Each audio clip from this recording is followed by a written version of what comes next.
Olá, como vai? Meus alunos, né, daí da preparação para a prova do Enem, de São João del Rei e agora para o Brasil todo, tá? Eu sou o professor José Roberto de Paiva e eu sou o professor de Física de vocês, tá? Nós vamos começar uma longa jornada aí, inicialmente bem suave, falando de física, tá? Falando de ciência. Inicialmente nós vamos falar de ciência, tá? O que é a ciência e como que a física se insere dentro da ciência. Tá? Então, essa é o nosso primeiro motivo aonde a gente quer chegar. Tá? Primeiro, definir o que é a física e o que é a ciência e o que é a física dentro da ciência. Tá? Então, esse é o nosso caminho, é o que nós vamos trilhar. Nós vamos trilhar bem devagar, tá? Eu tenho certeza que vocês já cursaram, a maioria de vocês, pelo menos, já cursou o ensino médio.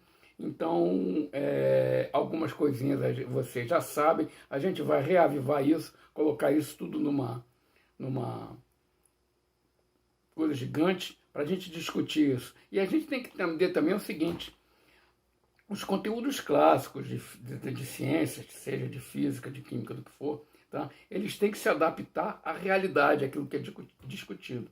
Então, por exemplo, eu posso ter um desnível grande de água, e aí eu tenho uma energia potencial em que eu vou calcular a potência possível para uma hidrelétrica que eu vou colocar ali.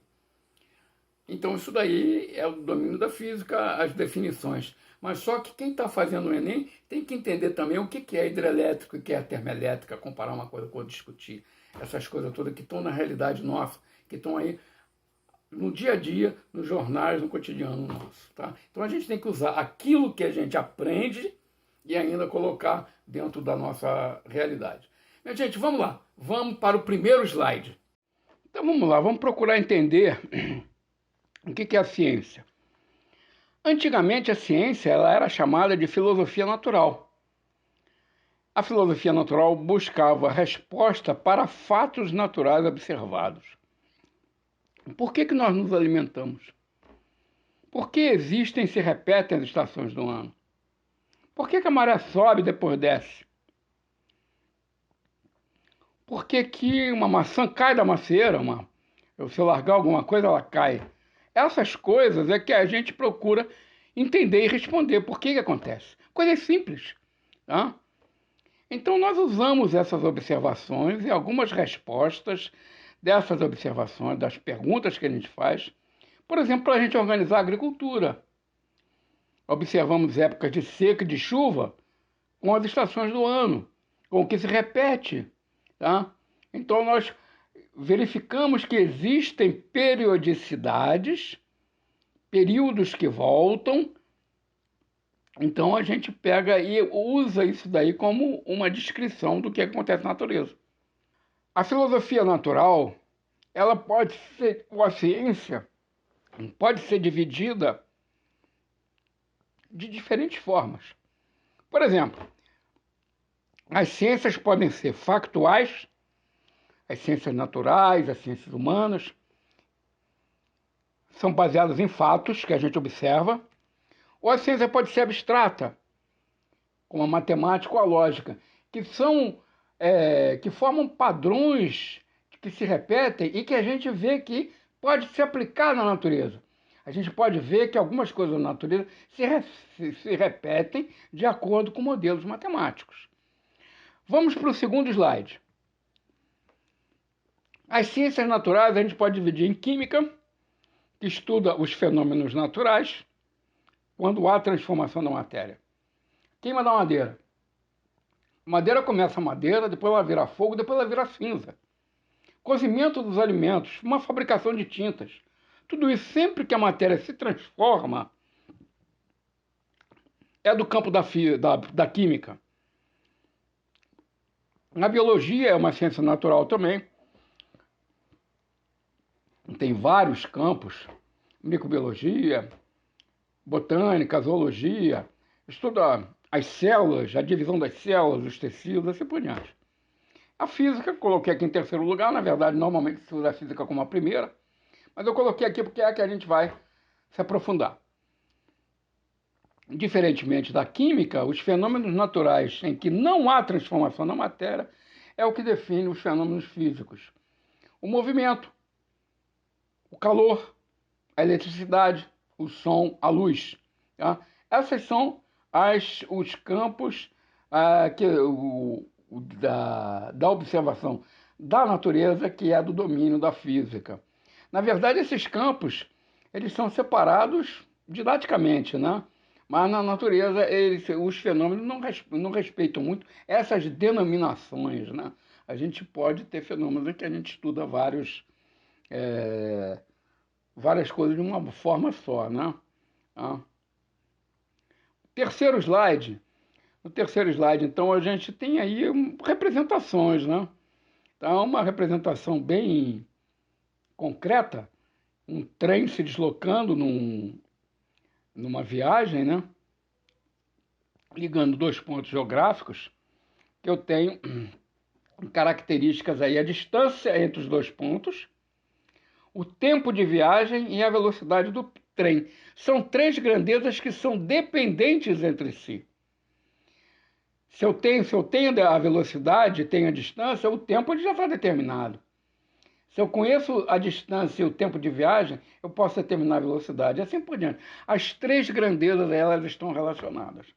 E em cima, uma representação abstrata, usando a matemática para a representação de uma onda eletromagnética, por exemplo, uma onda de luz, tá? Em que eu tenho aí que pensar tridimensionalmente. Uma dimensão é a sequência da luz, uma outra é a altura, uma outra é a largura, e a onda elétrica vai num plano e a onda magnética no outro, e é o que forma a onda eletromagnética. Tá?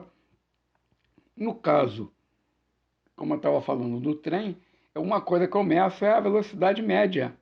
A velocidade média é a razão entre a distância percorrida e o tempo de viagem. Isso é velocidade média. Né? Vamos então para o quarto slide. A observação dos fenômenos naturais. Os nossos sentidos são falhos e não nos dão respostas que possamos repetir para confirmar. Vamos por exemplo, de São João del Rei para Belo Horizonte. Se a gente está de bem com a vida, a viagem parece rápida. Se a gente está deprimido, a viagem parece longa, é um saco, demora para terminar. Né? Então, e às vezes a gente levou o mesmo tempo.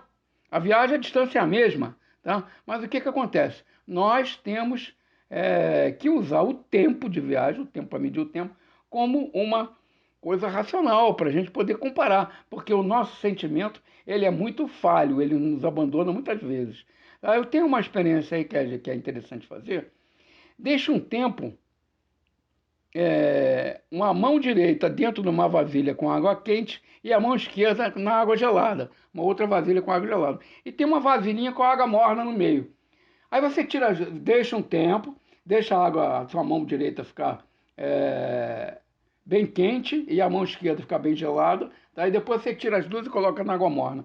A tua mão direita vai dizer que a água está fria. A tua mão esquerda vai dizer que a água está quente. Tá? Então você vê que para medir temperatura, os nossos sentidos também não são muito razoáveis. A gente precisa de ter detetores que nos forneçam medidas precisas e que não sejam enganados pelos nossos sentidos. Vamos para o quinto slide. A observação dos fenômenos naturais, ainda no mesmo tema. Além disso, há dimensões de grandezas que fogem ao nosso entendimento, ao nosso cotidiano. Olha só, se eu pintar ali numa cidadezinha próxima do Equador, ali, por exemplo, Natal, Belém, tá? E pegar a direção oeste e sair andando, eu vou percorrer o globo todinho e chegar em Belém de volta pelo lado leste. Eu dei a volta no mundo, tá? E nós andamos aí 40 mil quilômetros. Tá? Ora, então, distâncias assim é o que nós entendemos, é o que está razoável para nós. Tá? Agora, A distância da Terra para a Lua, por exemplo, são 384 mil quilômetros. Tá? A distância da Terra para o Sol são 145 milhões de quilômetros. Então você compara com a volta da Terra, que são 40 mil quilômetros. Tá? Só a distância da Terra para a Lua são o quê? Quase 10 vezes a distância que a gente pode dar a volta na Terra. Tá? Então, essas coisas assim que a gente tem que pensar que existem dimensões que são diferentes da gente. Eu botei um exemplozinho aí, nesse slide 5, diz o seguinte: no dia 5 de setembro de 1977, a nave Voyager foi lançada ao espaço para passar próximo a Júpiter e Saturno, e depois rumar rumo ao espaço em direção a uma outra estrela. Ela foi projetada para funcionar por mais de 42 anos. Hoje está a 18 bilhões de quilômetros da Terra. O sinal de rádio tem a velocidade da luz e a nave ainda está operando. A velocidade da luz eu não coloquei aí, são 300 mil quilômetros por segundo. Repara o seguinte, a gente dá uma volta da Terra, são 40 mil quilômetros. A luz percorre 300 mil quilômetros, mais de 7 vezes, em 1 segundo. Mas a distância que a nave é tão grande, que se eu der um sinal para ela, eu não tenho comunicação com ela, mas se eu der um sinal agora para ela tirar uma foto, o sinal de onda de rádio que chega para ela leva 17 horas, é igual a velocidade da luz. Então, só daqui a 17 horas ela vai receber a informação, vai bater a foto, e para mandar a foto são mais 17 horas para voltar. Ou seja, eu mando tirar uma fotografia e só recebo essa fotografia daqui a quase 40 horas. Tá? Então, essas dimensões que são interessantes da gente pensar, porque a física ela analisa muito essas coisas. Tá? Vamos para o 6º slide. A gente então já viu que nós temos que medir os fenômenos. Temos que estabelecer grandezas e escalas para que possamos repetir experimentos e comparar resultados com qualquer colega, qualquer parte do nosso planeta. Eu faço uma experiência aqui e um colega cientista meu faz uma experiência na Mongólia, a gente pode comparar os resultados e ver mais ou menos por quê. Porque a gente usa o mesmo sistema de medidas. Então a gente tem que ter um sistema de medidas com padrão de referência. No Brasil, isso daí é importante para o Enem, tá? No Brasil, quem regula as medidas e tem os padrões é o Instituto de Metrologia, o Inmetro, que é o antigo Instituto de Pesos e Medidas. As medidas usadas são várias e o Inmetro define os padrões. Nós usamos o Sistema Internacional de Unidades de Medidas, que são, vamos então para o 7º slide, tá? Nós temos 7 unidades básicas, que a distância no Sistema Internacional é dada em metro, o tempo é em segundo, a massa em quilograma, a corrente elétrica em ampere, a temperatura em Kelvin. A gente vai ver depois que a temperatura em graus Celsius é uma variante da temperatura em Kelvin, muito fácil de se fazer. Mas a temperatura natural, que é importante para a termodinâmica, é a temperatura em graus Kelvin. Tá? A quantidade de matéria, que é a molécula grama, o mol, e a intensidade luminosa, que é a candeia. Tá? Vamos para o 8º slide, que fala das grandezas usuais derivadas das grandezas básicas. Aí nós temos a velocidade, a aceleração, a força, o trabalho, o watt, tá? A potência, né? Então, todas elas podem ser definidas a partir da unidade básica. Por isso que ela não é uma unidade básica, ela é uma grandeza básica. Tá? Bom, deu para ver aí então, né, com esses slides que nós passamos, né, como que é a física, como que são as grandezas que a gente vai ter que trabalhar, né? E deu para ver também uma coisinha aí a mais, né? Que é a notação científica. Como que a gente expressa números muito grandes ou números muito pequenos. Essa é uma coisa que a gente tem que levar em consideração. Por que eu vou escrever 145 milhões, né, vezes 0,0044, alguma coisa assim, né? 145 milhões a gente viu aí que é a distância Terra-Sol. 384 mil quilômetros é a distância Terra-Lua. E nós vimos que isso não é o Sistema Internacional de Unidades, que o Sistema Internacional de Unidades é em metro. Então, 384 mil quilômetros seria 384 milhões de metros. Tá? Então, como que a gente vai expressar isso? Então, a gente tem a notação científica. E aqui, então, a gente agora está realmente começando a estudar a física tradicional, como que a gente tem que usar, tá?